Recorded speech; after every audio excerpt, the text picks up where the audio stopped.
May 2024, Denali, 6,190 meters. 3 Malaysians reached the summit, but far too late. The push took 19 hours instead of 14, and now they have no strength left for the descent. At 1 in the morning, they press the SOS button. One of them will manage to get down on his own. 2 will stay behind in a snow cave on a windswept plateau, with no tent, no sleeping bags, no stove. The weather will shut down the rescue operation for 3 full days.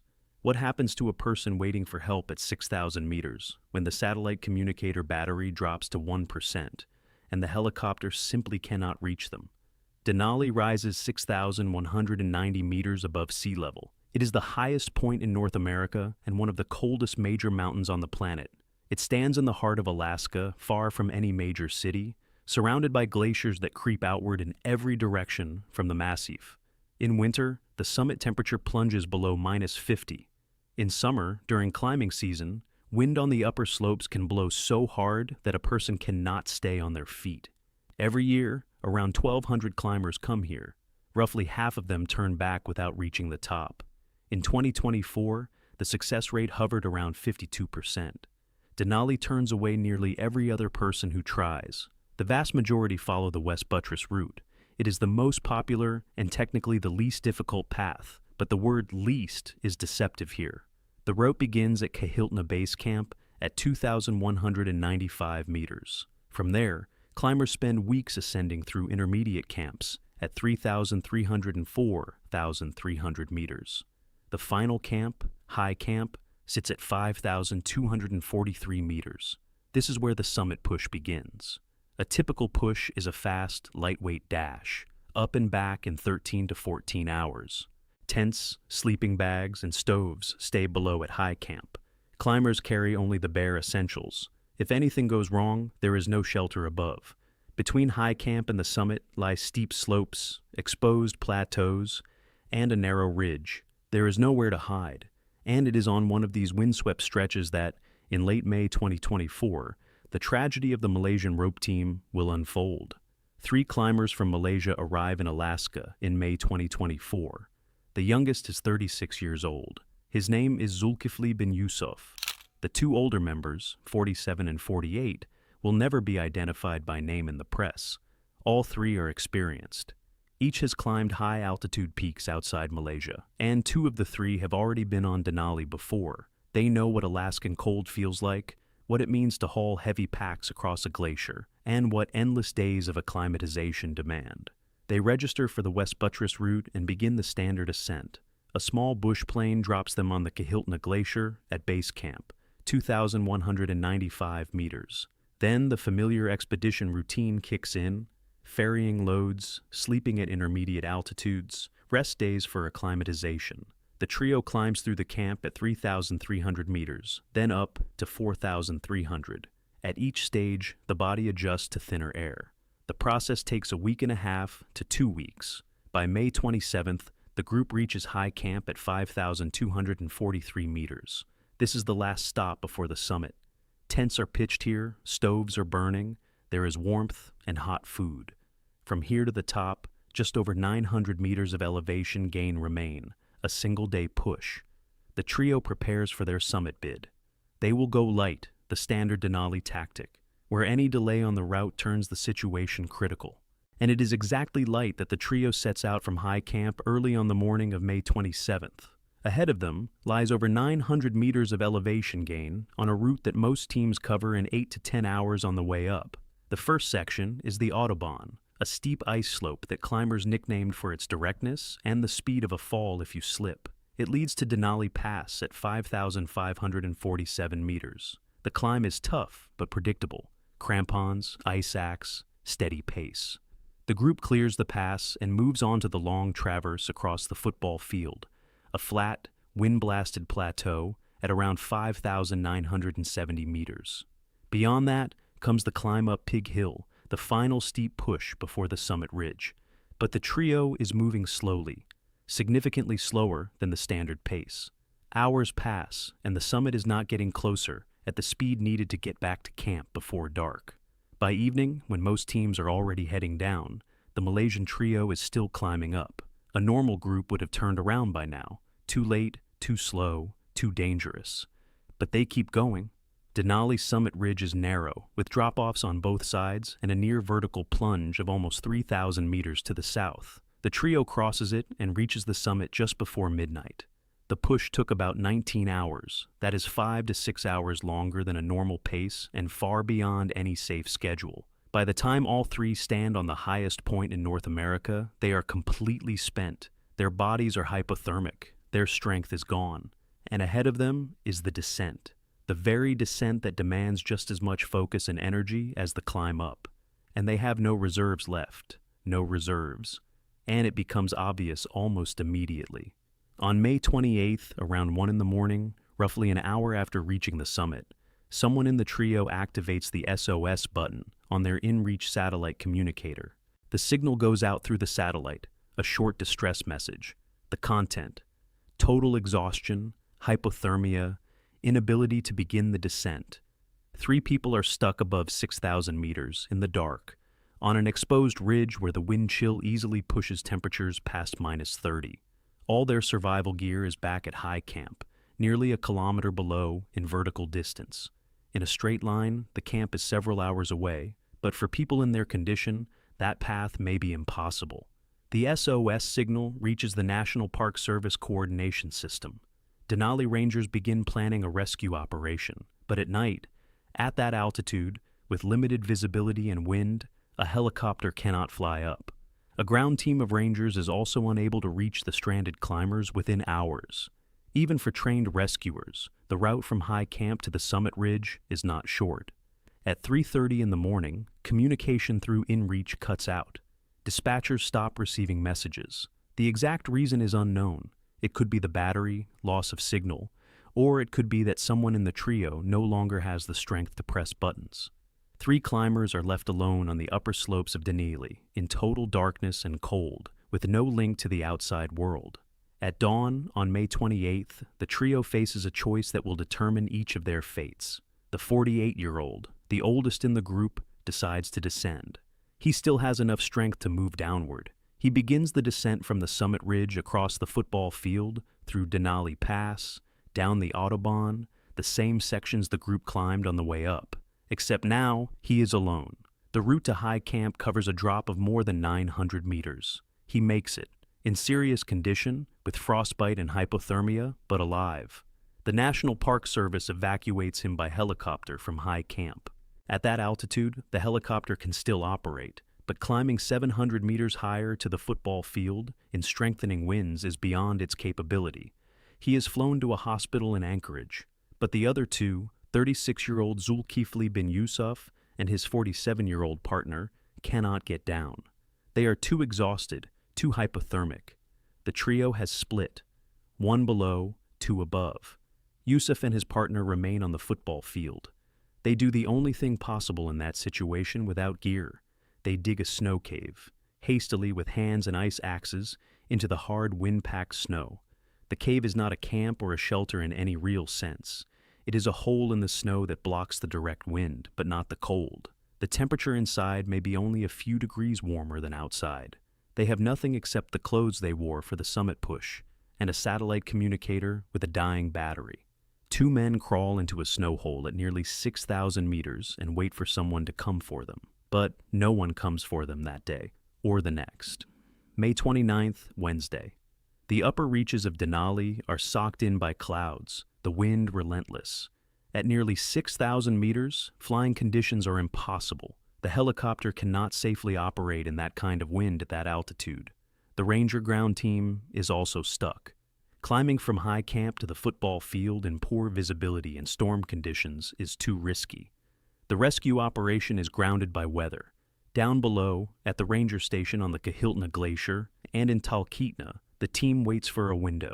Up above, in the snow cave, 2 men wait for a helicopter. At that altitude, without food or water, the body loses heat faster than it can produce it. Dehydration sets in within hours. You cannot drink snow without a stove. It only accelerates hypothermia. Consciousness fades, movements slow. Around 10 in the evening on May 29th, 5 short messages come through from the InReach. They confirm coordinates and contain a plea for help. The messages are fragmented. The device battery is at 1%. These are the last signals. After that, the inReach goes silent, and communication between the stranded climbers and the rescuers is severed completely. A language barrier further complicates things. The rangers struggle to interpret the brief messages from the Malaysian climbers. It is on this day, May 29th, that according to the surviving partner's account, Zulkifli bin Yusof stops showing signs of life. He was 36 years old. He spent more than a day and a half in a snow cave without food, without water, without warm gear, at an altitude where the body rapidly loses heat and strength. The National Park Service will later determine that the cause of death was hypothermia and altitude sickness. The 47-year-old partner is now alone, in a cramped snow hole next to his teammate's body, with no communication, no food, and no certainty whatsoever that help will ever come. Help does come, but not right away, and not in the form that is needed. May 30th, Thursday, the third day of waiting. Cloud cover and wind still grip Denali's upper slopes. The park's high-altitude helicopter and the rangers remain on standby. For the rescuers, it is an agonizing situation. They know someone is still alive on the football field, but they cannot reach him. On the ground, National Guard resources and independent mountain guides have joined the operation.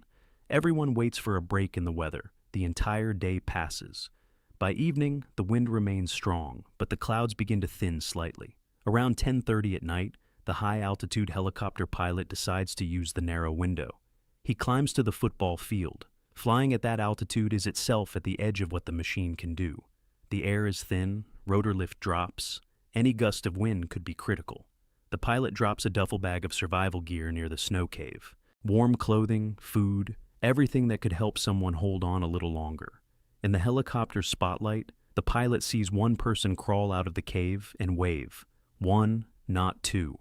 This is the first signal to the rescuers that the situation inside the cave is worse than they had hoped. But a full evacuation right now is not possible. For a short-haul operation, where a rescue basket is lowered on a cable from a hovering helicopter, you need stable wind and good visibility. Neither is available yet. The pilot is forced to leave. The 47-year-old climber stays on the plateau for one more night, his fourth in a row at nearly 6,000 meters. But now he has the gear from the duffel bag and the knowledge that he has been seen. That knowledge may have saved his life. May 31st, Friday, the fourth day since the SOS signal was sent. Around 6 in the morning, the park's high-altitude helicopter makes a reconnaissance flight over the football field. The wind has finally eased. Visibility is adequate. The pilot reports conditions allow for an evacuation.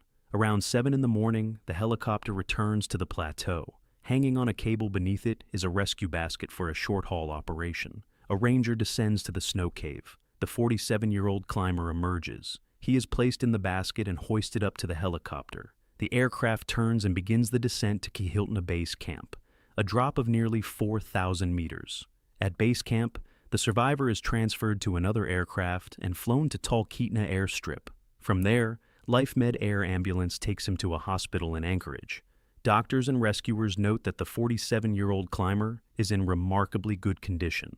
He walks on his own after 4 nights in a snow cave at nearly 6,000 meters. It seems almost unbelievable, but the news he brings confirms the worst fears.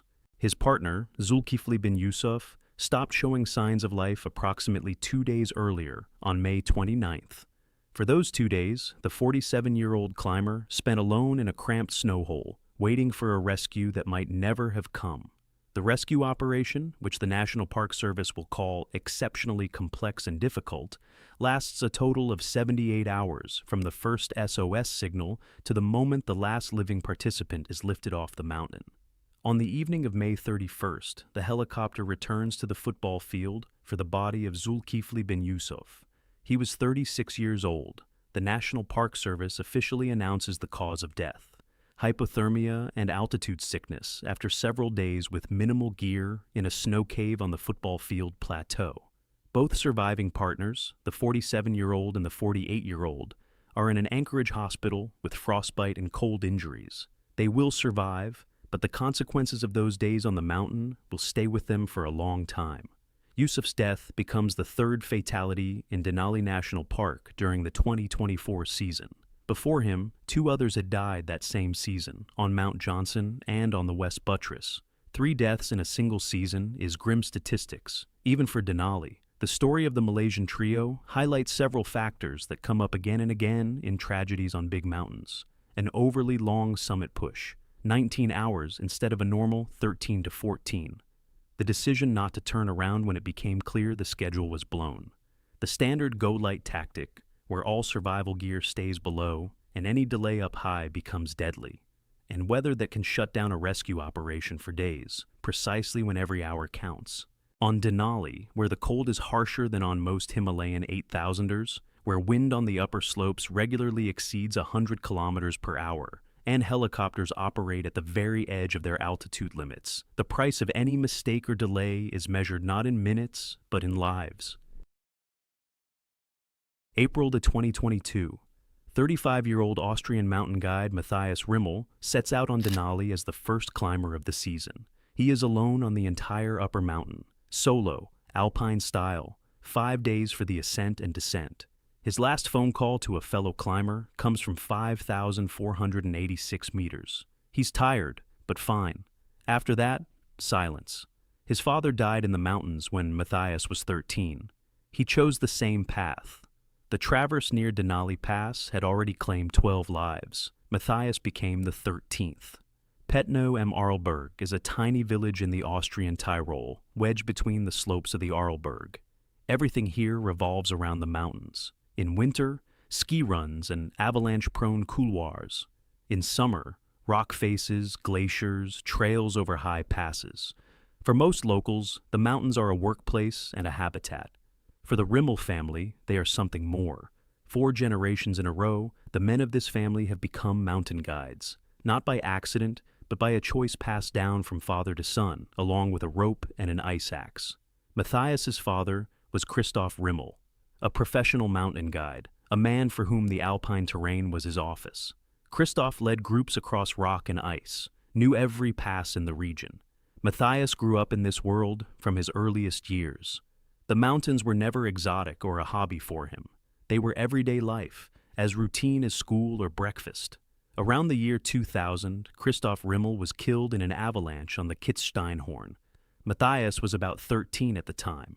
The details of the tragedy stayed within the family, but the fact itself changed everything. The boy lost his father the way people are lost in the mountains, suddenly, without warning, without any chance to change a thing.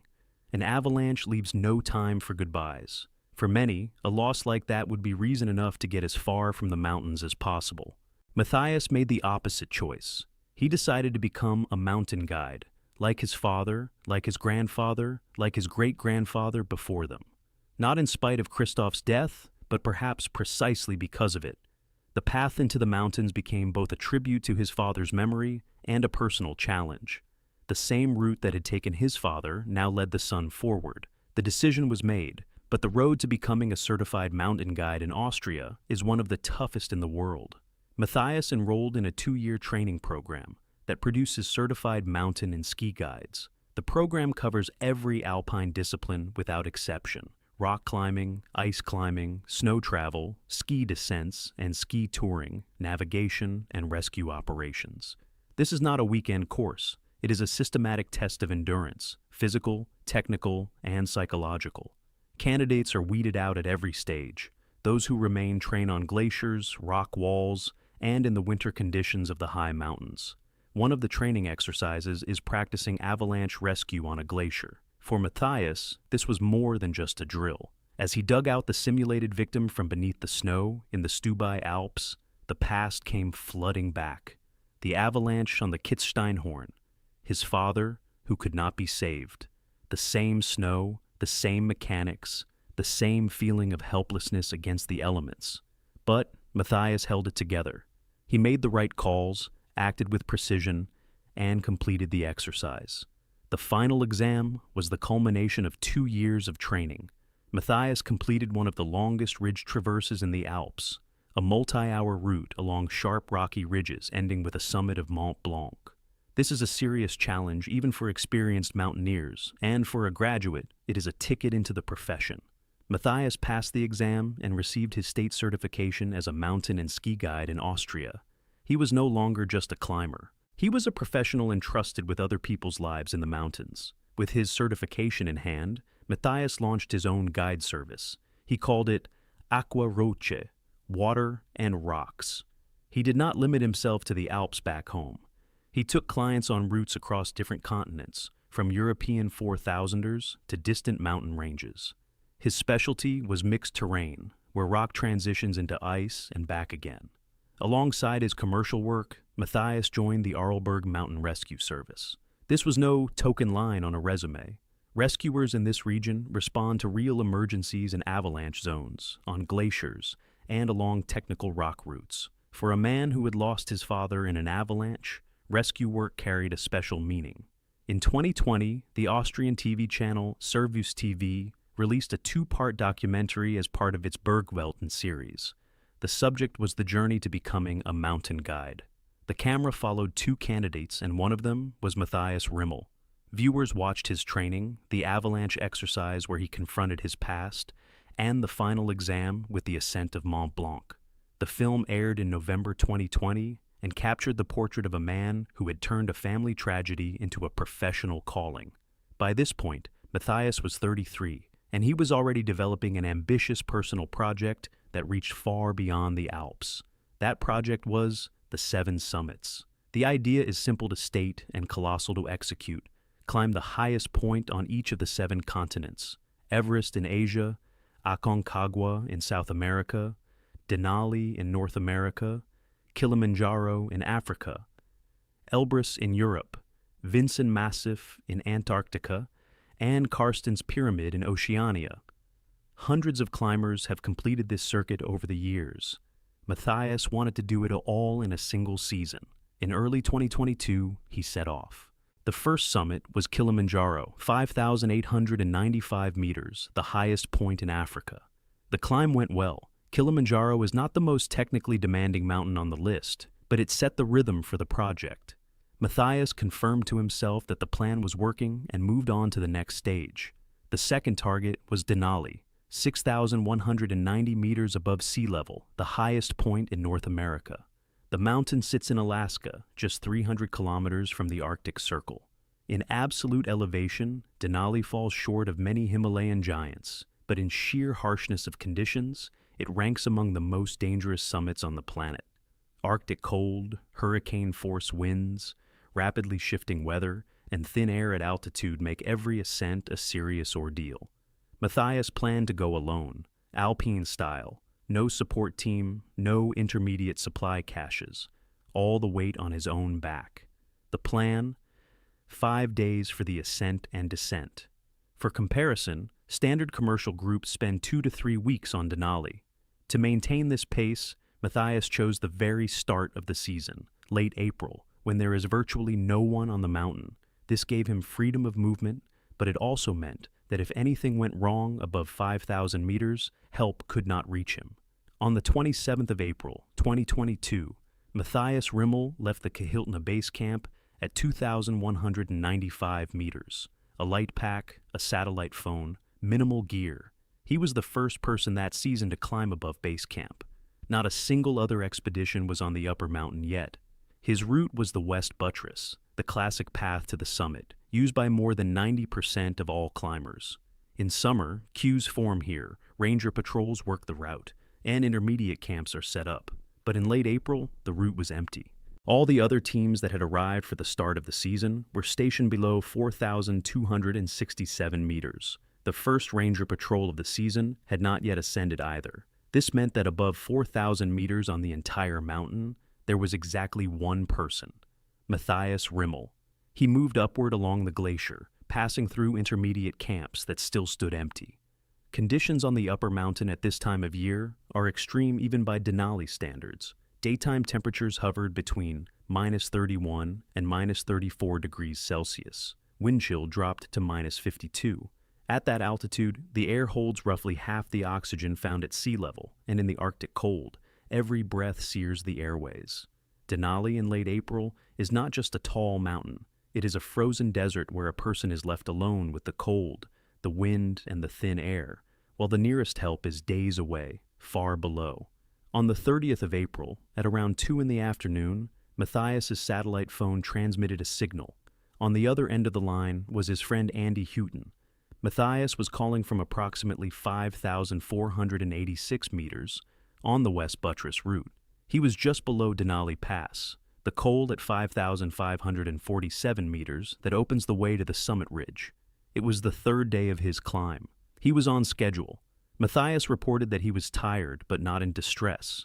A routine check-in. Fatigue at that altitude is normal, especially after 3 days of continuous climbing with a load through snow and ice. Houghton had been receiving periodic calls from Matthias throughout the ascent, and each time the picture was the same. Matthias was moving upward, feeling fine, in control of the situation. After that call, silence. On the 1st of May, no signal, no message. On the 2nd, the same. Houghton waited, knowing that at altitude, communication can be unreliable, and Matthias was surely conserving his satellite phone's battery. But by the 3rd of May, the silence had stretched into a 4th day, and the worry outweighed everything else. On Tuesday, the 3rd of May, Houghton contacted the rangers of Denali National Park and reported that his friend, a solo climber on the upper mountain, had not been in touch since Saturday. The rangers took the information and began their assessment. Response time was limited. There was no one at altitude who could confirm or rule out the worst. The first thing the rangers did was check the lower camps. At 4,267 meters, they found Rimml's tent. It was still standing, but there were no signs that anyone had been there in recent days. Gear was untouched, no trace of a return. The conclusion was clear. Matthias had gone higher and had not come back to his intermediate camp. Given that his last contact was at 5,486 meters, the search zone lay somewhere between Denali Pass and the summit. The park launched an aerial search. The high-altitude helicopter lifted off over the glacier and began scanning the upper slopes. But the weather worked against the rescuers. Dense cloud cover shrouded the upper mountain, preventing the helicopter from climbing above 5,243 meters. Right there, behind the clouds, lay the zone where Matthias had last been. Since the 30th of April, roughly 12 centimeters of fresh snow had fallen on the upper mountain. If he was lying on the slope, the snow could have partially concealed the body. A ground search at that elevation was impossible. The first ranger patrol of the season was not yet acclimatized and physically could not operate above 5,000 meters. There was no one else on the upper mountain. The helicopter continued flyovers whenever the weather offered a window, but day after day the result was the same: clouds, snow, wind, an empty slope. Temperatures at altitude remained extreme. The chances that Matthias was alive after 4, 5, 6 days without contact in those conditions approached zero. On the 6th of May, Friday morning, the weather finally offered a break. The cloud cover parted enough for the park's high-altitude helicopter to climb above its usual ceiling. Observers on board scanned the slopes near Denali Pass and spotted a body. Matthias Rimml lay in the fall zone below the pass, on a steep slope between 5,547 and 5,243 meters. This stretch, the traverse between Denali Pass and the High Camp Plateau, is considered one of the most dangerous sections on the entire West Buttress route. A narrow band of icy slope, exposed to winds from every direction, with a steep drop below. A slip here means an uncontrolled slide down hard ice that is impossible to stop without a self-arrest with an ice axe. If a climber loses balance, there are seconds to brake. For a solo climber without a rope and without a partner, the margin for error is zero. By the time his body was found, 12 people had already died on that same traverse over the entire history of the route. Matthias became the 13th. Most of those falls occurred on the descent, when altitude fatigue, oxygen deprivation, and frostbite slow reactions and dull coordination. Whether Matthias reached the summit and fell on the way back, or fell while still on the way up, is impossible to determine. The exact cause of the fall remains unknown. Whether it was ice underfoot, a gust of wind, a momentary loss of balance, or sheer altitude exhaustion, there is no answer. The mountain keeps that information to itself. Recovering the body immediately after discovery was out of the question. Sending an unprepared team up to Denali Pass in extreme cold would have risked further casualties. The park decided to wait. Nearly 2 weeks passed. On the 17th of May, rangers carried out the recovery operation. Matthias's body was lifted from the icy slope by helicopter using a long-line cable. Operations like these are standard but dangerous. The pilot must hold the aircraft stationary above a steep slope in strong wind, while the load is secured below. The operation was completed successfully. Matthias Rimml was 35 years old. His friend Andy Huetten, the first to raise the alarm, told journalists that what happened was an accident. Denali plays by its own rules, Huetten said. He did not look for anyone to blame. Our parents were mountaineers, he explained. We grew up this way. We love doing this. Huetten called Matthias a wonderful person, a reliable partner, and an outstanding climber. He emphasized that the National Park Rangers did everything in their power, under conditions that simply did not allow for more. The 7 summits in one season project ended on the second mountain. Kilimanjaro remained the only peak Matthias managed to complete. The 5 remaining continents never saw him on their highest points. The traverse near Denali Pass, between 5,243 and 5,547 meters, continues to be one of the most dangerous sections on the classic West Buttress route. Neither experience nor certification nor rescue training guarantees safety in a place where a mistake is measured in seconds and there is no second chance. The mountains took back the 4th generation of the Rimml dynasty, just as they had taken the 3rd. Father and son died differently, on different mountains, under different circumstances, but for the same reason. The mountains do not give discounts to those who know them better than anyone. Sometimes it is precisely those who feel most at home in the mountains who pay the highest price for that sense of belonging. Denali, June 2017. Slovak surgeon Martin Takach has just conquered the highest peak in North America, the 6th in his 7 Summits project. On the descent, at night, on the Kahiltna Glacier, a snow bridge collapses beneath his feet, 18 meters straight down. An icy corridor just 25 centimeters wide, 16 hours trapped in a place no one can escape on their own. This is the story of how one decision, not tying into a rope, turns triumph into a fight for survival. On the 5th of June, 2017, at 11:30 at night, a muffled crack echoes across the Kahiltna Glacier. A snow bridge that a man had just been walking across gives way, and the 38-year-old Slovak climber plunges feet first into the darkness. The fall lasts seconds. 18 meters of icy corridor that narrows with every meter of depth. At the surface, the crevasse is about a meter wide.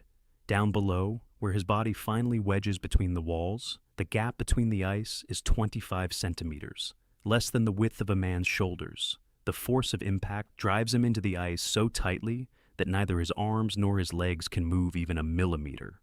His helmet was torn off during the fall and is stuck somewhere higher in the icy shaft. His gloves, too. His trekking poles have vanished, jammed between the walls of the corridor. The only thing Martin Takach can move is his fingers. Everything else is clamped in an icy vise that refuses to release any part of his body. Elevation above sea level, 2,377 meters. The air temperature inside the glacial crevasse is well below 0.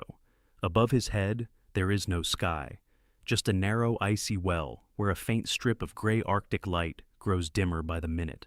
Martin Takach is a trauma surgeon from the Slovak city of Trnava. He operates on people after car crashes and falls. He understands better than most what happens to the human body during hypothermia, prolonged compression, and blood loss. He knows how much time a person has under these conditions. He knows that without outside help, the chances of escaping this trap are 0. Just a few days ago, he stood on the summit of Denali. The 6th of 7 summits in his project had been conquered. The descent seemed like a formality. Now, between him and life, there are 18 meters of blue ice and time slipping away with every beat of his slowing heart. Martin Takach's path to this icy trap begins thousands of kilometers from Alaska in Trnava, an ancient city in western Slovakia. His father takes him to the mountains as a child. The Tatras, modest by Himalayan standards but sharp, with steep ridges and unpredictable weather, become his first school. The boy grows accustomed to physical strain, to cold, to the sensation of open space beneath his feet. Mountains enter his life as a permanent fixture, one that doesn't disappear even after he chooses his profession.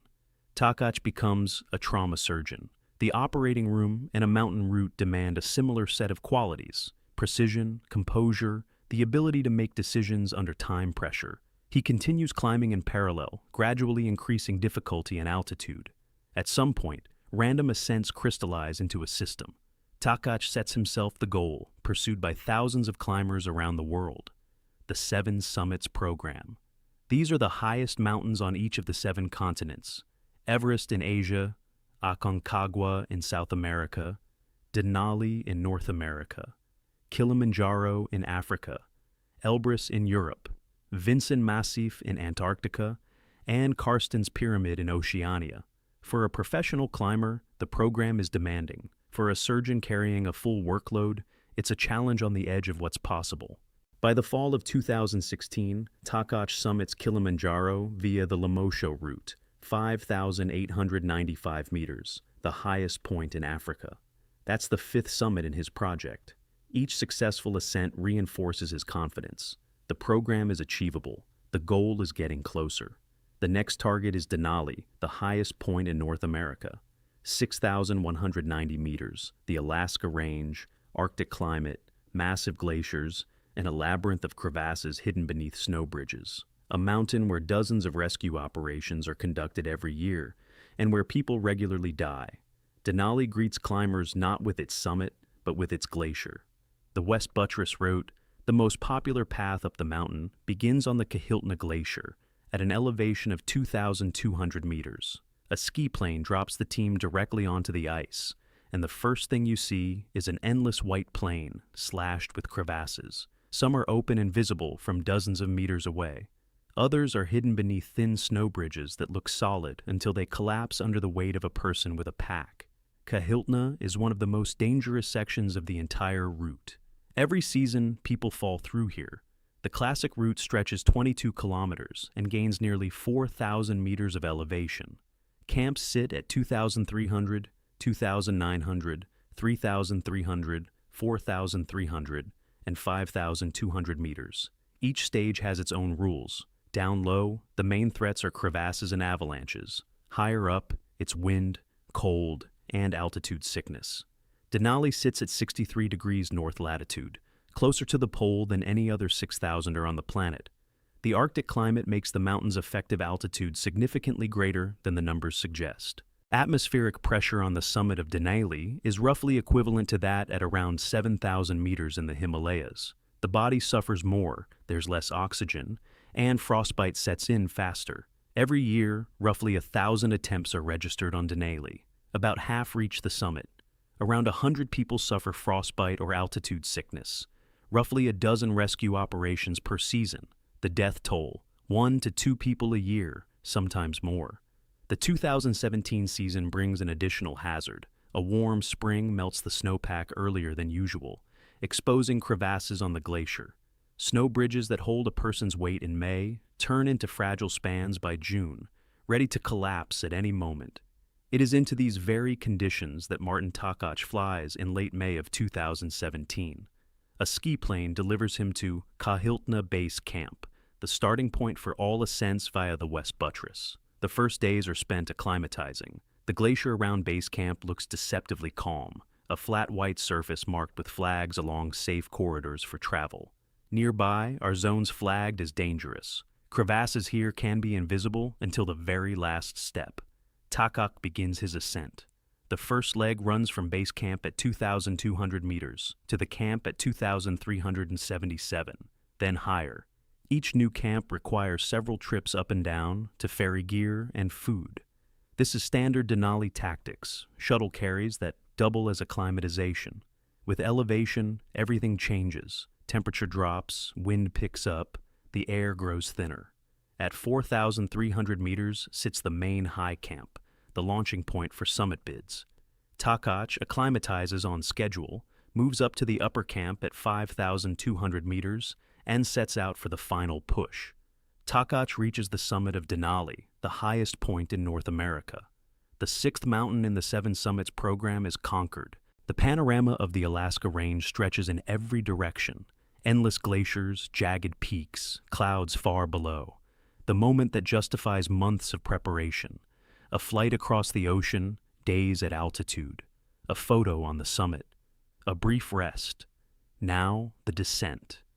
The return through all the camps, through ice falls and snowfields, down to the Kahiltna Glacier.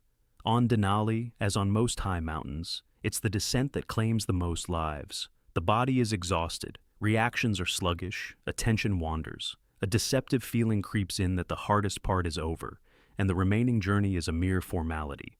That feeling is more dangerous than any crevasse.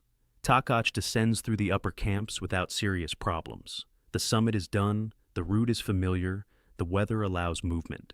By nightfall on the 5th of June, he finds himself on the lower section of the route, on the Kahiltna Glacier, at roughly 2,377 meters. This is the stretch where crevasses are most numerous and unpredictable.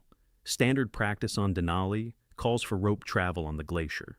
2 or 3 climbers connected by a rope at intervals of 10 to 15 meters. If one falls into a crevasse, the others hold them with their body weight and then haul them out. This is the fundamental rule of glacier safety, taught in the very first mountaineering courses. Takach is not roped up. He is not tied to a partner. On his feet are snowshoes, which distribute weight over a larger area and reduce the risk of punching through a snow bridge. A reasonable precaution, but no substitute for a rope. Many experienced climbers make this same choice, traveling unroped for speed and freedom of movement. On a familiar route, with good visibility, following a well-beaten trail, it seems justified. Markers for danger zones stand alongside the trail, flags indicating known crevasses. Takach moves along the marked corridor.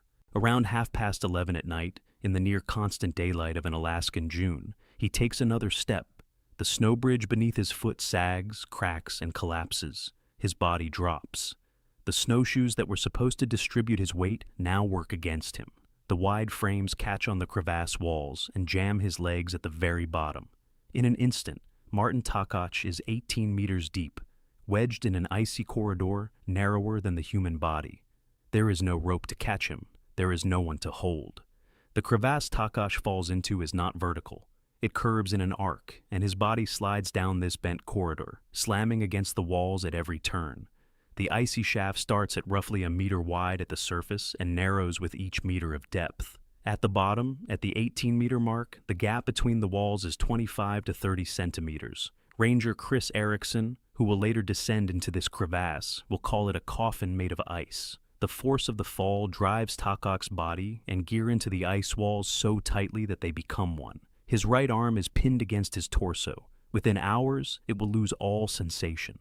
His legs sink even deeper, dragged down by the heavy snowshoe frames. His body is twisted into an unnatural position. Turning, straightening, even rotating his head is impossible. Ribs are broken on impact, though Takach won't learn this until the hospital. Bare hands press against ice well below freezing. Above his head stretches 18 meters of icy well, faintly lit by Arctic twilight. Takach is conscious. He feels every centimeter of pressure on his body.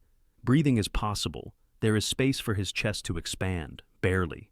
His pack, pressed against his back, adds to the pressure. His entire body is locked in place by the ice walls, as if encased in a plaster cast. Takach understands. He will not get out on his own, under no circumstances. No movement, no effort can shift his body even a centimeter upward. The ice grips tighter than any shackle. The only question now is whether anyone on the surface knows he is here, and whether they can reach him before the cold takes the last warmth from his body. The cold begins its work immediately. Without gloves, without a helmet, with his limbs pressed against the icy walls, Takach loses heat with every passing minute. He knows the clinical picture of hypothermia better than anyone else in this crevasse. He knows that when core body temperature drops below 35 degrees, shivering begins, speech becomes confused, reactions slow. At 32, shivering stops, muscles stiffen, consciousness fades. Below 30, the heart can stop. Takach makes the only decision available to him, not to fight the trap physically, but to fight his own body mentally, control his breathing, prevent panic, slow his pulse as much as possible. Every surge of adrenaline accelerates heat loss, and he understands this. Later, in the hospital, Takach will say, "The main thing that saved me was the decision to stay calm. Just think about what could happen and not panic." Hours crawl by in absolute stillness. His right arm, pinned against his body, gradually loses sensation, first the fingers, then the hand, then the forearm. Broken ribs make themselves known with every breath, a sharp pain piercing his chest. Takach talks to himself. Not out loud, he doesn't have the strength for that. In his mind, he tells himself, "If I don't make it out, I accept it. I was doing what I loved, and I have nothing to be ashamed of. And if I survive, I'll become the happiest person on earth and start life over." This formula, accepting the worst and hoping for the best, becomes his anchor in the icy darkness. He repeats it again and again, not allowing his mind to slip into panic or despair. Minutes fold into hours, and hours stretch into eternity. His body continues to cool, consciousness drifts. Voices above appear and disappear. On the surface of the glacier, they are already searching for him. Takach's fall does not go unnoticed. At the moment of the collapse, a team from Mountain Trip, one of the leading guide companies on Denali, is nearby on the glacier. The company's owner, Bill Allen, and two assistant guides, Carl Welter and Aaron Lane, see or hear the snow bridge give way. Allen is one of the most experienced people on this mountain. He has over 30 Denali expeditions behind him and summits on all 7 continental high points. He instantly assesses the situation. Someone is down there, alive, conscious. The 3 guides approach the edge of the crevasse, set up an anchor system, and attempt to reach Takach. The first descent into the crevasse reveals the scale of the problem. At the surface, the opening is about a meter. Below, it narrows so much that it's impossible to turn your shoulders. Takach is wedged at a depth of 18 meters in a position that leaves no room to maneuver. His gear is driven into the ice along with his body. Attempts to pull him out by force go nowhere. The body doesn't budge a single millimeter. The ice holds like concrete. Allen makes the call. This rescue requires resources they don't have. They need Park Service rangers, specialized equipment, and probably mechanical tools to widen the icy corridor. Around 1:30 in the morning, the guides radio a message to Denali's rangers. A man is alive, conscious, wedged deep in a crevasse at 18 meters. Standard extraction methods, pulley systems, rope hauls don't work because the body cannot be moved. A full-scale rescue operation with technical equipment is needed. While the guides wait for backup, they maintain voice contact with Takach and lower additional insulation, everything they can squeeze through the narrow gap. Time begins working against the victim. With every hour, hypothermia deepens, and the chances of a successful extraction shrink rapidly. At 4 in the morning, a helicopter lifts off from Talkeetna, a small town at the foot of Denali, where the ranger station is based. On board are 2 of the most experienced mountain rescuers in the National Park Service, Chris Erickson and Frank Preston. The helicopter drops them right at the crevasse and returns for reinforcements. Shuttle flights bring in 3 more rescuers, a ranger, and 2 volunteers with medical and mountaineering experience. Erickson is the first to descend into the crevasse on a rope. What he sees below makes him question whether the task is even possible. The icy corridor is so narrow that you can't turn your head, can't spread your elbows, can't swing a tool at full range. Erickson will later say, "None of us had ever been in a situation like this." The rescuers set up a rotation.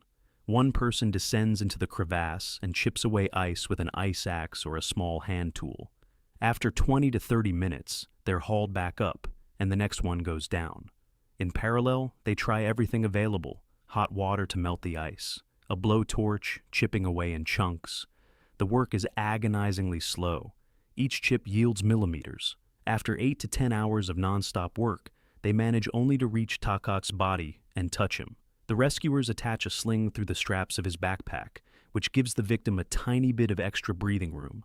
In total, more than 20 people take part in the operation: guides, rangers, volunteers, and climbers from neighboring teams, who help with logistics on the surface. The glacier transforms into an improvised command post where people rotate at the edge of the crevasse, pass tools, prepare hot drinks, and ready ropes for the haul. Ranger Preston describes conditions inside the crevasse in one sentence: "This is no place for anyone afraid of tight spaces. Anyone who descends risks getting stuck themselves in the narrow, icy throat." The rescuers work at the limits of their physical and psychological capacity, knowing that the man below is slowly dying from the cold.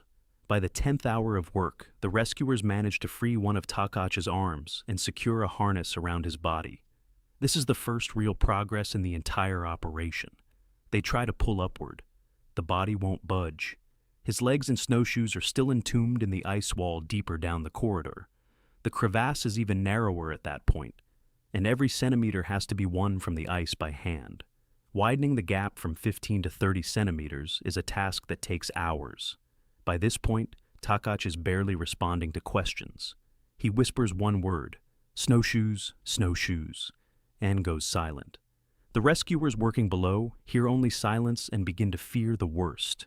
Perhaps he has lost consciousness. Perhaps the cold has taken him. They keep working.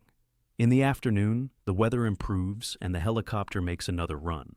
This time it brings a fresh rotation of rescuers and, crucially, a tool borrowed from the Talkeetna Volunteer Fire Department, a pneumatic chisel. It's a compact impact tool powered by compressed air, capable of chipping ice dozens of times faster than a handheld ice axe. With the chisel, the pace of the operation shifts. Chunks of ice begin flying off the corridor walls. The space around the body widens centimeter by centimeter. The rescuers work with extreme caution. One misplaced strike in the confined icy space could injure the victim or the rescuer. Gradually, they reach his legs. The snowshoes that jammed his limbs at the very bottom of the crevasse have to be cut away and removed piece by piece. When the last binding is freed, the body finally gives. Ranger Erickson, standing at the edge of the crevasse, feels the tension on the rope change. For the first time in the entire operation, the body shifts upward. Erickson will later say, "In that moment, it was like a miracle. He was actually free." Just hours earlier, it had seemed impossible. Takach is free, and they begin slowly hauling him up through the icy shaft, centimeter by centimeter, toward the light. The haul out of the crevasse is an operation in itself. Takach's body gets stuck several times in the narrowest sections of the corridor, and rescuers have to chip away ice again, widening the passage. 45 minutes are spent just getting him through the tightest spots. Finally, at 15:30 on the 6th of June, 2017, after nearly 16 hours in his icy prison, Martin Takach is brought to the surface of the glacier. The sight that greets the rescuers is grim. His core temperature is around 26 degrees Celsius. This is deep into the zone of severe hypothermia. At that body temperature, the heart operates on the verge of stopping. Organs begin to shut down, and consciousness is virtually absent. Takach cannot speak coherently and barely responds to voices. Among the rescuers on the surface are two paramedics from British Columbia, Stefan Peters from Squamish and Bryce Lenko from Vancouver. They were flown in by helicopter, specifically to provide emergency medical care. The paramedics immediately begin a rewarming protocol, removing wet clothing, wrapping the body in thermal blankets, monitoring breathing and pulse. Broken ribs, kidney failure, complete loss of sensation in his right arm. The full extent of the damage will only become clear at the hospital. Takach is loaded into a National Park Service helicopter. The flight to Fairbanks Memorial Hospital takes just over an hour. In the ICU, he is connected to a dialysis machine. His kidneys cannot cope with the aftermath of prolonged hypothermia and compression. Intensive care, IV drips, constant monitoring. Doctors offer no prognosis in the first 24 hours. Takach's body is teetering on the line, beyond which recovery is no longer possible. 16 hours at a core temperature of 26 degrees, fractures, kidney failure, prolonged compression of the extremities, any one of these factors alone could prove fatal.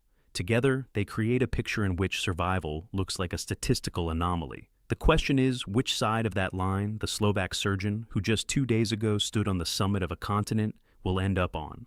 Takach survives. His body, hardened by years of working as a surgeon and climbing at high altitudes, withstands the aftermath of 16 hours in his icy prison. After several days in the ICU at Fairbanks Memorial Hospital, his condition stabilizes. His kidneys recover function and dialysis is discontinued. His core temperature returns to normal. Sensation in his right arm gradually comes back. The ribs will heal on their own. The fractures don't require surgery. Takach regains consciousness in his hospital room, and the first thing he realizes is that he is alive. He didn't expect to wake up. Down there, in the crevasse, 18 meters deep, he had accepted that it might be the end. He'd prepared for it, made peace with it. Now, reality turns out to be different. From the hospital, he writes a letter of gratitude to the rangers and rescuers who pulled him from the icy trap. He says they brought him back to this planet. He adds that he exceeded 100% of his limit and survived it. A few days later, Takach is discharged. He plans to fly back to Slovakia on a regular commercial flight, accompanied by a medical escort sent by his insurance company. For Bill Allen, Carl Welter, and Aaron Lane, the three mountain trip guides who first found Takach in the crevasse and set the rescue chain in motion, the story gets a sequel 5 years later. In 2022, U.S. Secretary of the Interior Deb Haaland personally presents them with the Citizens Award for Bravery. The ceremony takes place in Washington, D.C., at the 76th Annual Departmental Awards presentation. Allen says at the ceremony, "This award is recognition of what professional mountain guides do every day, helping people safely achieve their goals in the mountains." Takach's case was the second unroped crevasse fall of the 2017 season on Denali. Every such incident is a reminder. The glacier makes no exceptions for the experienced or the inexperienced. Martin Takach's story is not about one person's mistake. It's a story about the price of decisions made in the mountains every single day. Walking unroped across a glacier is a conscious choice made by thousands of climbers every season.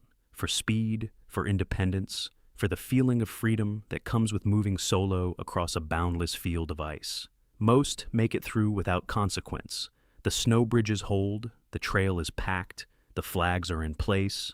The odds favor those who take the risk, until one step turns out to be the last before the fall. The Kahiltna Glacier reshuffles its crevasse pattern every year. What was safe last season becomes a trap this one. A snow bridge that held a group of 5 in May collapses under a single person in June. A warm spring, early melting, shifting ice plates. These are factors that can't be predicted with certainty while standing at the edge of a white expanse. Takach survived thanks to a confluence of circumstances that cannot be replicated. Some of the best guides on Denali happened to be nearby. Rangers arrived within 2.5 hours. The pneumatic chisel was delivered in time. His own profession as a surgeon gave him the knowledge to control his body under conditions where most people would have lost consciousness from panic within the first minutes. Remove any one of those elements, and the outcome would have been different. Mountains offer no guarantees to those who climb them. They don't distinguish between experienced and novice, bold and cautious. They simply exist, indifferent, immense, beautiful, and every time it's the person who makes the decision, and to go or not to go, to risk it or turn back, to tie into the rope or go without. Martin Takach made his choice, paid for it with 16 hours in an icy trap, and was given a second chance. The glacier doesn't give that chance to everyone. June 2012, Denali, 3,600 meters. 5 Japanese climbers from Miyagi Prefecture are descending at night through Motorcycle Hill, the most avalanche-prone section of the West Buttress route. A storm is raging, wind gusts exceeding 100 kilometers per hour, zero visibility. 1 year after the earthquake and tsunami that destroyed their region, they came to Alaska to conquer the highest peak in North America. The avalanche waiting for them on that slope will become the first in the history of this route to claim lives. 4 of the 5 will vanish into a glacier crevasse forever, and the sole survivor will spend over 24 hours alone, yet never ask for help. On March 11, 2011, the ground in northeastern Japan shook with a force never before recorded in the country's history. A magnitude 9.0 earthquake struck the Tohoku region, and within minutes, a wall of water up to 40 meters high crashed into the coastline. Miyagi Prefecture took the worst of the blow. Around 10,800 people were listed as dead or missing. 83,000 homes were reduced to rubble. The cities of Sendai, Wakuya, Furukawa, the Kami district, entire neighborhoods wiped out by the wave, infrastructure destroyed, people losing everything they had built over decades. The region plunged into a long and painful recovery process that would stretch on for years. Hundreds of thousands of people were living in temporary shelters. Factories stood idle. Schools were shut down. Traces of destruction everywhere. But even under these conditions, life finds a foothold. Among the residents of these places was a small group of people united by a shared passion. They belonged to the Miyagi Workers Alpine Federation, a club for mountain enthusiasts that brought together ordinary working people, office employees, engineers, retirees. Workers' alpine federations have existed in Japan since the 1960s, making mountains accessible to those far removed from professional sports. 5 members of this club made an unusual decision. 1 year after the disaster that devastated their region, they submitted an application to climb Denali, the highest peak in North America. 6,190 meters, the Arctic giant of Alaska. They ranged in age from 50 to 69. All of them were experienced hikers on Japanese mountains, but Denali was a different scale, a different climate, and a different set of risks. What exactly drove them, whether it was the desire to prove to themselves that life goes on, or a long-held dream they finally dared to pursue, remains unknown. What is known is this. In the summer of 2012, they flew to Alaska. Alaska greeted them with a harsh landscape unlike anything in Japan. Denali stands at the very heart of the Alaska Range, a massive ice-covered colossus that the indigenous Athabascan peoples call the Great One. This is not simply a tall mountain. Denali sits closer to the Arctic Circle than any other 6,000er on the planet, and that makes conditions on it harsher than on many Himalayan peaks. Up high, temperatures drop to -40 and below. Storms roll in within hours, turning a clear day into an impenetrable white fog. Atmospheric pressure at the summit feels like 7,000 meters in the Himalayas due to the high latitude effect. The route chosen by the Japanese climbers is called the West Buttress. It is the most popular path to the summit, used by over 90% of all climbers. It begins on a landing strip in the middle of the Kahiltna Glacier, at an elevation of 2,200 meters, where climbers are flown in by small single-engine planes. From there, it is a long journey upward through glaciers, steep slopes, and wind-blasted passes.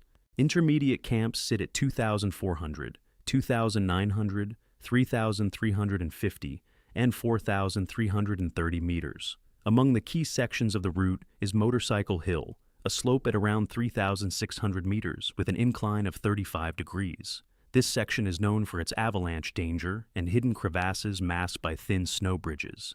Rangers of Denali National Park warn every group about it during the mandatory briefing. By 2012, more than 130 people had died on the mountain, 61% of them on the descent. The West Buttress route looks accessible on paper, but the statistics say otherwise. Fewer than half of all registered climbers reach the summit in a typical season. Denali does not forgive those who underestimate its scale. It was on this mountain, in early June of 2012, that the 5 climbers from Miyagi found themselves. A small plane dropped them on the Kahiltna Glacier, and they began their ascent. The oldest in the group was Hitoshi Ogi, 69 years old, from Sendai. Beside him, Yoshiaki Kato, 64, from the small town of Wakuya. Tamao Suzuki, 63, also from Sendai. Michiko Suzuki, 56, from Furukawa, sharing the same surname but no family relation. Suzuki in Japan is like Smith in America, and the youngest in the group was Masako Suda, 50 years old, from the Kami district. 2 women and 3 men, not the most typical lineup for a Denali expedition, where young men from commercial groups with professional guides tend to dominate. The Japanese 5 were going without a guide, completely on their own. They set their own route, made their own decisions about pace, camp placements, and weather windows. The responsibility for every step rested solely on them. On June 5th, they crossed Kahiltna Pass and encountered other climbers on the route. One of them would later describe the leader of the Japanese group as a man with long graying hair pulled back, a beard, and a noticeable sore on his lip. The group moved slowly, each person hauling a heavy backpack and dragging plastic sleds loaded with provisions, fuel, and gear. This is standard Denali tactics. You carry part of the load on your back and pull the rest behind you. Double carrying doubles the time, but allows you to bring enough supplies for a long, self-supported expedition.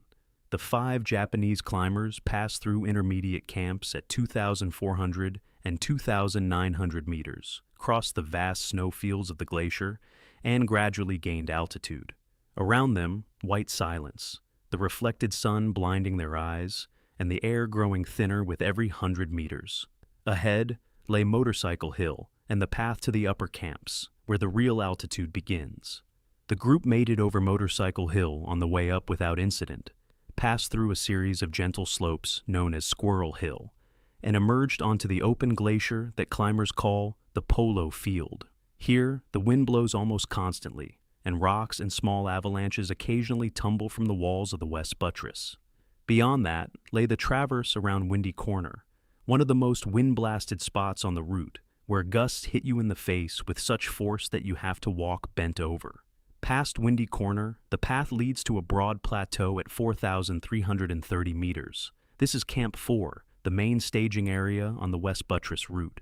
From here begins the path to the upper camps and the summit, but the Japanese group would never go higher than this point. The Japanese group reached the plateau and pitched their tents among dozens of other expeditions. It was crowded. Camp 4 is the most densely populated point on the route, the place where everyone waits for their turn at the summit. The group began standard acclimatization. On June 7th, 8th, and 9th, they ferried gear up to 5,180 meters and returned to Camp 4 to sleep. This is the classic climb high, sleep low tactic, allowing the body to adjust to the thin air. The group works smoothly and methodically. Above 4,000 meters, every movement requires more effort. Breathing quickens, sleep becomes shallow. But the 5 Japanese climbers were accustomed to patient work and were in no rush. Ahead lay the wait for a weather window to make a summit bid. In the 2012 season, 1,223 climbers were registered on Denali. Fewer than half of them would reach the top. The 5 Japanese climbers from devastated Miyagi were still among those hoping for their chance. But the weather window never opened. On June 10th, snowfall began over Denali, quickly turning into a full-blown blizzard. Visibility dropped to a few meters, tents were buried under snow, and the group had to dig themselves out repeatedly. On June 11th, the snow kept falling, the wind intensified, and any upward movement was out of the question. The 5 sat in their tents at 4,300 meters and waited. This snow was not just an inconvenience. With every hour, a fresh loose layer settled on top of the old firm crust, forming what is known as a slab, a structure in which the upper layer sits on the lower one like a book on a smooth table. One push is all it takes, and the entire top layer slides off in one piece. Slopes with an incline between 30 and 45 degrees are especially dangerous, and that is exactly the grade on Motorcycle Hill below the camp. But the group, trapped above, could not see what was happening on the slopes below. All they could see were the walls of their tent. All they could hear was the howl of the wind, and all they could do was count the days. Every day of waiting meant burning through food, stove fuel, and physical reserves. At altitude, the body does not recover the way it does at sea level. Muscles weaken, appetite fades, thinking slows down. For an older group without a guide, this pressure is felt more acutely. There is no commercial expedition leader to make the call for them. No operator down below to suggest the optimal strategy. Everything depends on their own assessment of the situation. On June 12th, the weather eased slightly. The snow lightened, the wind gusts came a little less frequently. But the forecast for the coming days was grim. A new cyclone was approaching the Alaska Range. The group faced a choice: wait longer, risking running out of supplies, or begin the descent right now, while they still had the strength and a gap in the storm. The decision was made. Go down. Departure was set for the evening of June 12th. On the evening of June 12th, the 5 climbers broke down their tents, packed their backpacks, and left Camp 4. Ahead of them lay the descent along the route they had climbed just days earlier. But now the conditions were completely different. Choosing nighttime for the descent was not madness, but calculation. At night, when temperatures drop, snow bridges over crevasses freeze up and become stronger. The glacier, which softens during the day under the sun, hardens at night and holds weight. For a group traveling across a covered glacier with invisible crevasses, this is critically important. But there is a flip side. 2 days of intense snowfall had loaded the slopes with fresh, loose snow, the very kind that forms avalanche slabs. The group roped up together, a standard safety measure on a covered glacier where you can fall into a hidden crevasse at any moment. If one person falls, the others hold them. That is how a rope team works on flat terrain. But on a steep slope, that same rope can work against you. If one person is swept away by an avalanche, they drag the rest along. They began their descent into the thickening darkness. But the night of June 12th to 13th turned out to be nothing like they had expected. The storm slammed into the mountains suddenly and with renewed force. Wind gusts reached 113 kilometers per hour at the level of Camp 4. On the slopes below, the wind carried snow horizontally, plastering faces and reducing visibility to zero. These are conditions known as whiteout, when the sky merges with the ground and a person cannot tell the surface from empty space. The five descended virtually blind, navigating by feel underfoot and the tension of the rope between them. Every step was by touch. Under their crampons, sometimes hard ice, sometimes collapsing loose snow. The temperature plummeted, and the storm showed no sign of letting up. In conditions like these, stopping mid-slope to pitch a tent is practically impossible. The wind would shred the fabric in minutes. The only option was to keep moving down. Ahead lay Motorcycle Hill, the steepest and most avalanche-prone section on the way to the lower camps. Around 2 in the morning, on June 13th, the group reached Motorcycle Hill. Elevation, roughly 3,600 meters. The slope dropped away steeply. Underfoot was that same unstable slab of fresh snow that had been accumulating for 2 days. The five were descending roped together on this slope when the snow slab broke loose. The avalanche released without warning. No sound, no crack. Just a sudden acceleration of everything beneath their feet. A slab roughly 60 meters wide and 240 meters long slid over the old crust like one enormous sheet. The slab was about a meter thick. That is enough to knock people off their feet and drag them down the slope at increasing speed. The mass of snow carried everything in its path. The rope team of five hurtled downward with the avalanche, with absolutely no way to brake or self-arrest with an ice axe. At the bottom of the slope lay a deep crevasse in the glacier, one of those the rangers warn about at every briefing. The avalanche swept all five into that crevasse. The depth of the chasm was around 30 meters. People in snow plunged into the darkness of the icy void, filling it with debris. This was the first time in the entire history of the West Buttress route that an avalanche had killed climbers. Decades of ascents along this path, and not a single avalanche fatality until that night. On June 13, 2012, Denali broke that record, and not only here. That same night, multiple avalanches swept across the entire mountain. Other groups were caught in slides too, but they survived. The fall into the crevasse lasted seconds, but in those seconds, everything was decided. The rope connecting the five snapped on impact. Exactly how it happened remains unknown to this day. Perhaps the rope was cut by a sharp edge of the ice wall. Perhaps it snagged on a crampon and tore from the jolt. Perhaps the load of 5 people falling simultaneously simply exceeded its breaking strength. The result was the same. The rope team was split apart. 4 of them, Yoshiaki Kato, Masako Suda, Michiko Suzuki, and Tamao Suzuki, plunged into the depths of the crevasse. They fell 30 meters and deeper, and from above, they were buried under a mass of snow and ice debris carried in by the avalanche. The 5th member of the group, Hitoshi Ogi, the oldest at 69, fell to a depth of about 18 meters and stopped. What exactly caught him, a ledge in the ice wall, a plug of snow, or a tangle of debris, is unknown. The 69-year-old man came to in the absolute darkness of the icy chasm. Around him, walls of bluish ice narrowing downward like the sides of a well. Below, silence. His 4 companions were somewhere down there, beneath him, under meters of compacted snow, and they were not responding. Ogi's only injury was a damaged hand. The rest of his body was intact, and he began to climb. Meter by meter, bracing against the walls of the crevasse, using his crampons and his good hand, Ogi clawed his way up, 18 meters through a vertical shaft of ice, alone, without a belay, in total darkness. How long it took, minutes or hours, he does not say. But at some point his hand gripped the edge of the crevasse, and he pulled himself onto the surface of the glacier. Outside, a storm, night, sub-zero temperatures, and wind tearing at his clothes. He stood on the edge of the crevasse that had swallowed his 4 companions, completely alone on the vast deserted glacier in the middle of Alaska. Ogi made the only decision left to him. Rescuing 4 people from a 30-meter deep crevasse alone was impossible. He had no rope long enough, no strength, no technical means. He did not know whether they were alive down there, under the mass of snow and ice. But he knew that if he stayed here, on the edge of the crevasse in a storm, he would die himself. The only chance was to descend to the base camp on the Kahiltna Glacier and call for help.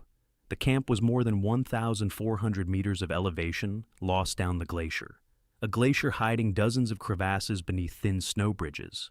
Normally, you travel this path roped to a partner, protecting each other. Ogi went alone, with an injured hand, at 69 years old, through a storm. How long it took him to get out of the crevasse, how long he spent on the surface in the storm before starting down, is unknown. The descent down the glacier stretched over many long hours, an exhausting journey through snow and ice where every step could end in a plunge into yet another crevasse. Without a rope team, a person on a covered glacier is defenseless. If a snow bridge collapses, no one will stop the fall. Ogi walked on, knowing this, and kept walking. Ogi passed intermediate camps where other expeditions had pitched their tents. He encountered climbers on the route, but, and this is one of the strangest details of the entire story, he told no one about what had happened, not a single person during the entire descent. One witness would later recount that Ogi walked past him without any sign that an accident had occurred. Why remains unknown. Shock, the language barrier, cultural factors, a state of total exhaustion. The reasons can only be guessed at. On June 14th, around 4 in the afternoon, Ogi finally reached the Kahiltna base camp at 2,200 meters and reported the avalanche to the National Park Service rangers. More than 30 hours had passed since the disaster. The rangers responded immediately. That same evening, June 14th, a National Park Service helicopter took to the air and flew over the avalanche zone on Motorcycle Hill. The pilot and observers could see the scale of destruction from above. A wide debris fan spread across the slope and the dark gash of the crevasse in the glacier. From the air, it was impossible to tell whether there were survivors below. The next day, June 15th, a ground team of 4 rangers set out for the avalanche site. They climbed up the glacier, skirting fresh crevasses and avalanche debris, and reached the chasm where the avalanche had swept the Japanese group. On June 16th, the search team was expanded to 10 people. It now included park rangers, mountaineering patrol volunteers, a dog handler, and a specially trained search dog.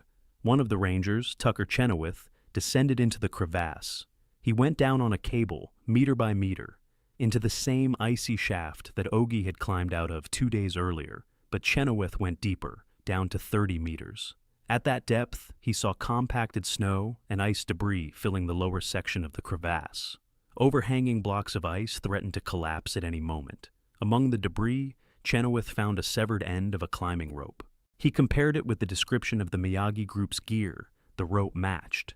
It was the only physical trace of the 4 climbers. The people themselves were nowhere to be seen. They were buried somewhere below, under meters of compressed ice and snow, in a zone that could not be reached without major excavation. And excavation at a depth of 30 meters in an unstable ice crevasse posed a direct threat to the rescuers' lives. The walls could collapse. Ice blocks could come crashing down from above.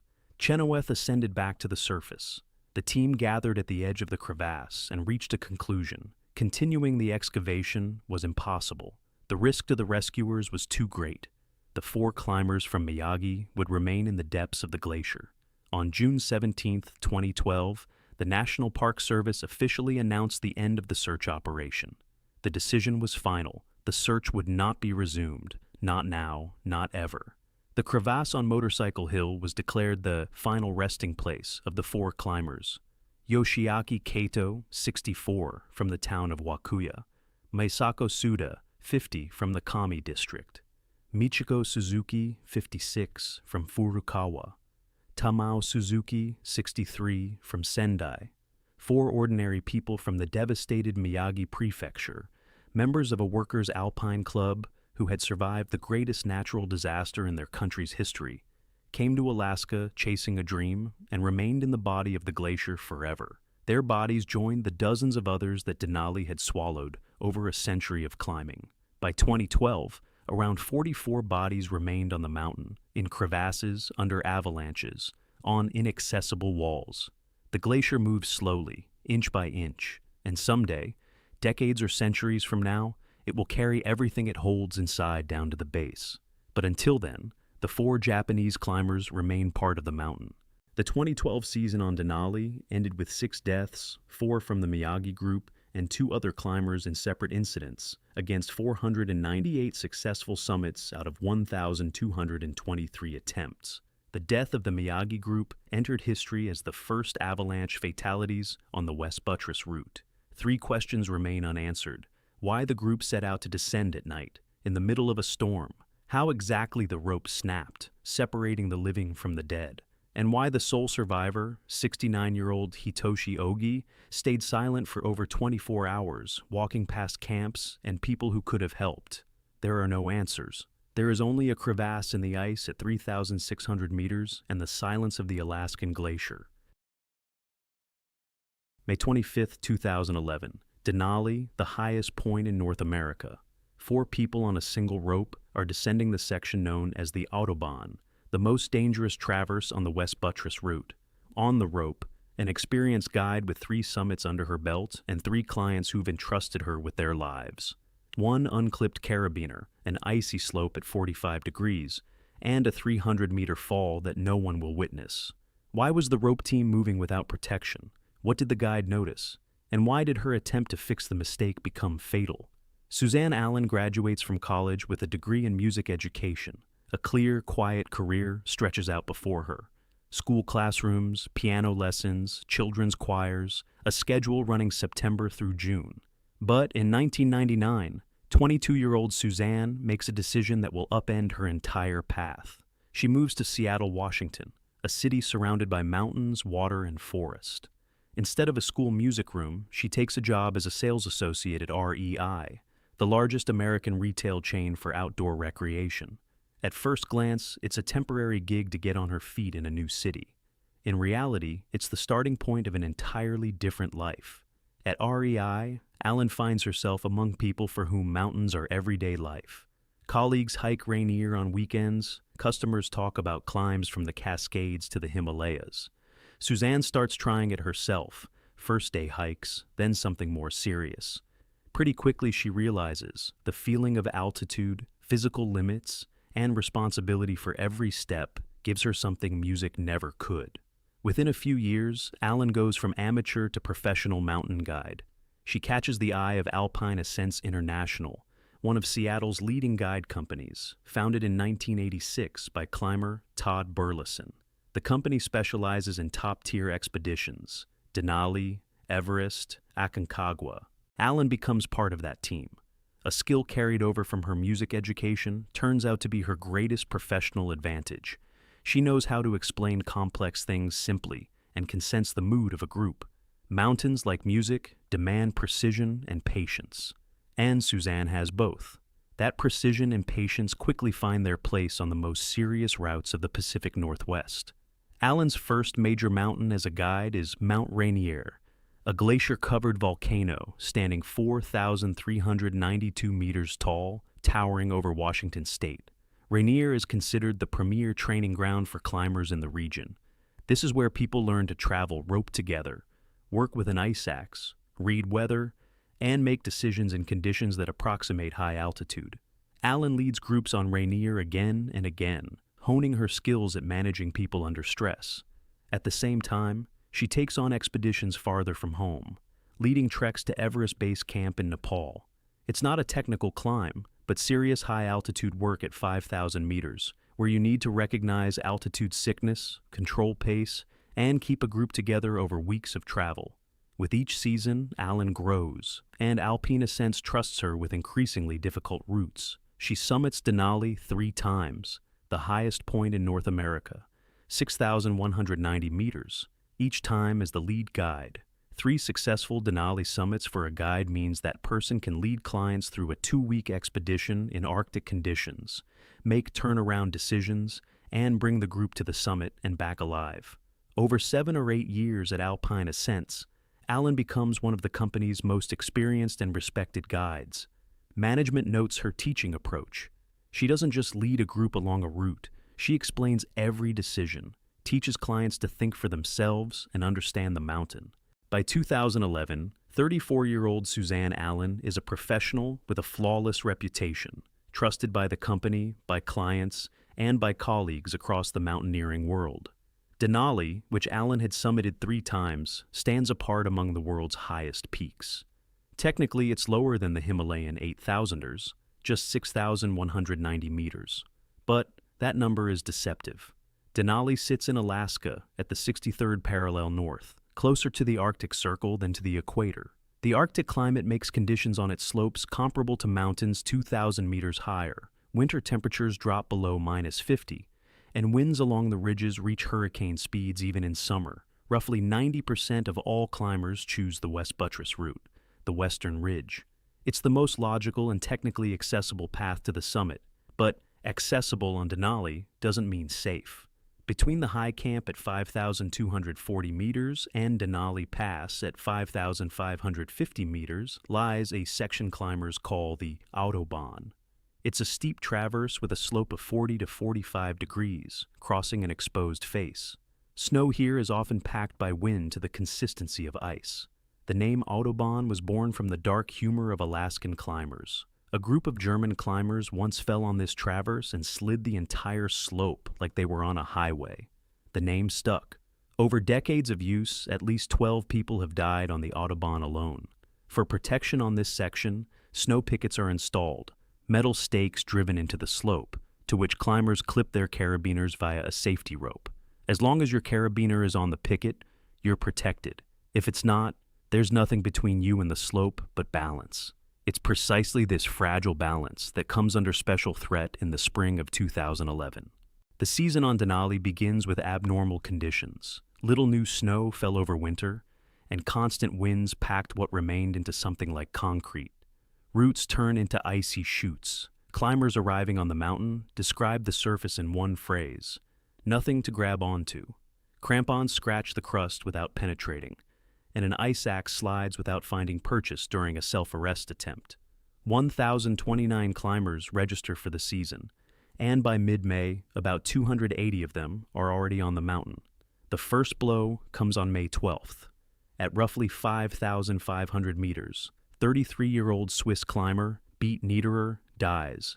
The exact circumstances of his death are unclear, but it happens in the Autobahn zone.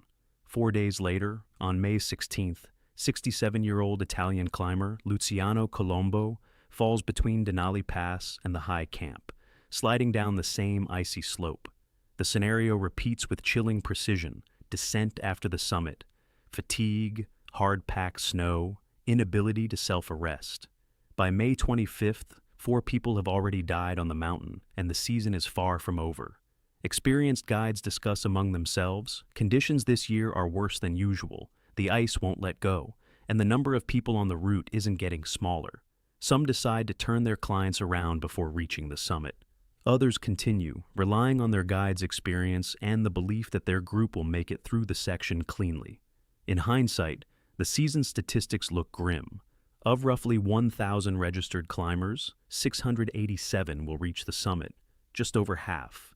36 will require medical assistance. By season's end, the death toll in the Alaska Range will reach 9, making it the 3rd deadliest year in Denali's history. But on May 25th, that number isn't known yet. Expeditions continue heading for the summit. Among those heading for the summit in these days is 45-year-old Peter Bullard. An American raised on the East Coast, Bullard had relocated to Shanghai for a career in international business. Expat life in a mega city hadn't killed his appetite for adventure. He'd gotten into mountain trekking and decided to raise the bar.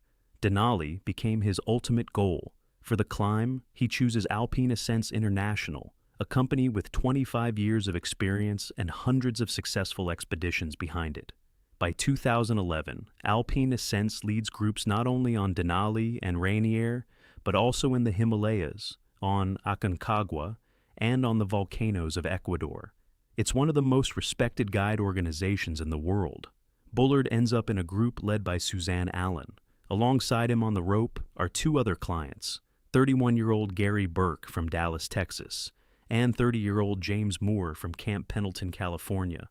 A team of 4, 1 guide and 3 clients, the standard rope team format for the West Buttress route. The group begins the expedition from Kahiltna Base Camp at roughly 2,200 meters. From there, the classic acclimatization scheme: climb, sleep, climb, rest day, climb. Camp by camp, the four make their way toward the high camp at 5,240 meters. The expedition is going according to plan. Alan controls the pace, monitors each participant's condition, makes decisions about rest days. Everything works the way it should in a well-organized commercial expedition. The rope team has gelled, the rhythm is found, everyone's physical condition allows them to push on. Alan knows this mountain. She's summited it 3 times and understands which sections demand maximum focus. But beyond their rope team, the mountain keeps claiming victims. News of the dead reaches the upper camps by radio and from passing groups. Every climber preparing for a summit push knows this season is more dangerous than usual. The question is whether that knowledge is enough to change the decision. For Alan's rope team, the answer is to continue. On May 25, 2011, the four leave the high camp at 5,240 meters and begin the ascent to the summit. The weather that day is on the climber's side. Clear skies, relatively calm winds. One of those windows that on Denali may not come again for weeks. The group passes through the Autobahn on the way up, climbs to Denali Pass at 5,550 meters, and continues up the ridge. The route from the pass to the summit isn't technically difficult, but every step above 5,500 meters comes with noticeable effort. The air holds nearly half the oxygen found at sea level, and the body burns energy faster than it can replenish it. The four reach the summit of Denali. For Bullard, Burke, and Mal, this is possibly the greatest climb of their lives. For Alan, it's her 4th. But it hasn't become routine. Every new summit push demands everything she has. After the summit, the descent begins, the most dangerous part of any Denali climb. The body, which has been working at its limit for 10 to 12 hours, starts to fail. Muscles are flooded with lactic acid, coordination drops, attention scatters. Every step down the steep slope requires control that an exhausted person has less and less of. The group descends to Denali Pass and begins the traverse of the Autobahn toward the high camp. The time is around 11 at night. In Alaska, in late May, the sun barely sets, and the sky is bathed in a dim midnight glow. Visibility exists, but fatigue after a full day above 6,000 meters makes every movement heavy and imprecise. It's at this exact moment, on the Autobahn traverse, that Suzanne Allen spots the problem. During the descent, the order in the rope team has shifted. One of the clients is leading, while Allen is controlling the group from the anchor position at the rear. On the ascent, this arrangement worked, but on the descent, it's the leader who must clip the rope to the snow pickets, the main line of defense on the Autobahn. Allen sees that this isn't happening. The person in front passes the pickets without clipping in. The rope team is moving across a 45-degree icy slope without fixed protection. There could be several reasons. According to one version, the carabiners on the pickets had been removed by other groups who crossed this section earlier that same day, a known systemic problem on the Autobahn. According to another, the hard wind crust of that season had shifted the trail, and the team was walking parallel to the picket line without seeing them in the flat midnight light. Allen, an experienced guide who had crossed this route 3 times, understands the situation is critical and decides to move to the lead position to take control and start clipping into the pickets. This means a reorganization on the move, swapping positions in the rope team on a steep icy slope where every wrong step could be the last. 4 people on a single rope must regroup without stopping and without losing their balance. It's at this very moment, during the reorganization or just after Allen takes the lead, that someone in the group of 4 loses their footing. The fall of one pulls the rope and drags the others. On a 45-degree icy slope without fixed protection, the rope team has no chance of stopping. Self-arrest, the technique taught to every climber, requires the pick of the ice axe to bite into the surface. But on the hard ice of that season, the axe slides as if across glass. 4 people, tied to a single rope, hurtle down the slope. Speed builds with every second. Bodies slam against ridges and uneven terrain, but the rope won't let them separate. It drags everyone together. The fall continues for roughly 300 meters, 1,000 feet of vertical drop. That's a distance comparable to the height of a 100-story building. Over such a distance on hard ice, the chances of survival are minimal. The rope team comes to rest far below the Autobahn trail, on a ledge or depression in the terrain that absorbs the momentum. No one from other groups on the route witnesses the moment of the fall. It happens outside the line of sight. No witnesses, no screams that anyone above could hear. 4 people lie on the slope in the midnight twilight of the Alaskan summer. 2 of them, Suzanne Allen and Peter Bullard, show no signs of life. The 34-year-old guide with 3 Denali summits and the 45-year-old client from Shanghai die in the fall or from injuries sustained in the first minutes after coming to rest. Gary Burke and James Moore are alive but severely injured. Both lie on an exposed slope at roughly 5,000 meters, at temperatures that even in May drop well below zero at this altitude. Burke, despite a broken leg and a head injury, remains conscious and understands what has happened. Mal is unresponsive to external stimuli, his breathing heavy and intermittent. Without outside help, both survivors are doomed. Help comes from above, from the high camp. A National Park Service ranger on duty at 5,240 meters notices something unusual. Far below the Audubon Trail, where no one should be, he makes out figures on the slope. Then sounds reach him, faint cries for help, muffled by distance. It's Burke, injured, with a broken leg and a battered head. He's screaming into the night, hoping someone will hear. The ranger immediately raises the alarm. At the high camp at 5,240 meters, dozens of climbers from various expeditions are present at that moment. Among them are experienced mountaineers, acclimatized and ready for action. 14 people assemble into a rescue team and begin descending to the fall site. Getting there is no simple task. The rope team lies 1,000 feet below the trail on a steep icy slope, where the rescuers themselves risk falling. The rescuers work in conditions where every wrong move could turn them into casualties. When the group reaches the fall site, the picture is clear. Suzanne Allen and Peter Bullard are dead. Their bodies lie on the slope, roped to the 2 survivors. Burke is conscious but cannot move on his own. The broken leg makes him immobile. Mal remains unconscious, his condition critical. Labored breathing, no response to stimuli. The rescuers untie the survivors from the bodies of the dead and begin the grueling transport upward to the camp, along the same icy slope that just claimed 2 lives.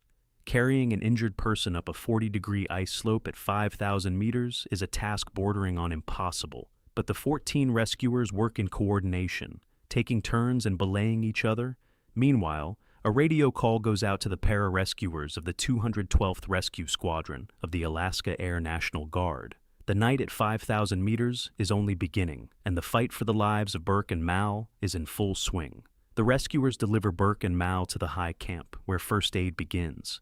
At 5,240 meters, options are limited: bandaging, splinting the fracture, spinal stabilization, maintaining body temperature. Mal is still unconscious, and his condition causes the greatest concern. Labored breathing at this altitude could mean pulmonary edema or traumatic brain injury, and both require immediate hospitalization. The night drags on. Rescuers take turns watching over the injured, monitoring breathing and pulse, keeping them from hypothermia. Every hour of waiting reduces Mal's chances. Burke holds on. The broken leg causes severe pain, but he's fully alert and knows where he is. At 4:15 in the morning on May 26th, a high-altitude A-Star B-3 helicopter from Denali National Park appears above the camp. It's one of the few machines capable of operating above 5,000 meters, where the thin air robs the rotor of much of its lift. The pilot makes 2 flights, 1 casualty at a time, because at this altitude the helicopter can't lift 2 people at once. Mal is evacuated first. His condition is more critical. Then they return for Burke. Both are flown to Kahiltna Base Camp at roughly 2,200 meters. From there, the LifeMed air ambulance transports the injured to hospitals in Anchorage. Burke receives treatment for a tibial fracture and traumatic brain injury. Mal is diagnosed with a head injury and respiratory complications, likely caused by a pulmonary contusion from the fall. Both survivors will spend weeks in the hospital, going through surgeries and rehabilitation. But they will live. 2 of the 4 members of the rope team will return home. The other 2 will remain on Denali forever. The rescue operation that night will go down as one of the most difficult in park history. 14 volunteers on an icy slope, 2 helicopter flights at maximum altitude, 5 hours of fighting for life in the open wind. When news of Suzanne Allen's death reaches the mountaineering community, it hits especially hard. Allen becomes only the third mountain guide in Denali's history to die while leading clients since 1932, when official record-keeping began on the mountain. She is the first guide to die on this mountain in more than 10 years. For the commercial climbing industry on Denali, it's a blow to the very foundation. Clients pay a guide for safety, for knowledge of the route, for having a professional beside them who knows how to act in any situation. When the professional herself dies, faith in the system cracks. The investigation conducted by the National Park Service and the American Alpine Club points to the key cause of the tragedy. The rope team was moving through the Autobahn without clipping into snow pickets. The report phrases it as climbing without adequate protection. But behind that concise wording hides a tangle of systemic problems, from carabiners removed by other groups to a shifted trail and anomalous ice that turned any mistake into a death sentence. Suzanne Allen spotted the problem and tried to fix it. She did exactly what a guide is supposed to do, took responsibility, moved to the lead position to secure protection. But reorganizing a rope team on an icy slope under extreme fatigue after a multi-hour summit push turned out to be the exact point where the chain of circumstances closed and the situation became irreversible. One unclipped carabiner, one slip, 1 second, and 300 meters of ice straight down. That second echoes across the entire industry. After the tragedy of May 25th, the National Park Service and the largest guide companies in Alaska tighten oversight of the fixed protection on the Autobahn. New protocols emerge for inspecting pickets before each descent, stricter requirements for rope team order, and mandatory use of carabiners at fixed anchor points. Bobby Schnell, a paramedic rescuer who worked on Denali that season, receives the prestigious Mislo Swanson Denali Pro Award for 2011, in part for his role in rescue operations following falls at Denali Pass. The award is named after two physicians, John Mislo and Andrew Swanson, who themselves died on Denali 2 years earlier. The tragedy intensifies the debate over the safety of commercial expeditions on North America's highest mountain. Experienced Alaskan guide Brian Okonek points to a fundamental problem. Altitude and Arctic conditions make the slopes look deceptively gentle, while post-summit fatigue strips climbers of their ability to accurately assess danger. Gordon Janow, of Alpine Ascents, International speaks words that become an unofficial eulogy. She was a brilliant guide from day one. She was always teaching, sharing everything she knew about mountains. Colleagues remember Suzanne Allen as someone who came to the mountains from an entirely different world, the world of music and education, and brought with her something often missing in climbing: the ability to listen to another person, patience, and the gift of explaining things so that someone understands not just what to do, but why. The irony of this story is that Allen didn't die from ignorance or overconfidence. She died trying to correct someone else's mistake, doing exactly what she was paid for and what she had devoted her life to. The Autobahn section on Denali continues to claim lives after 2011.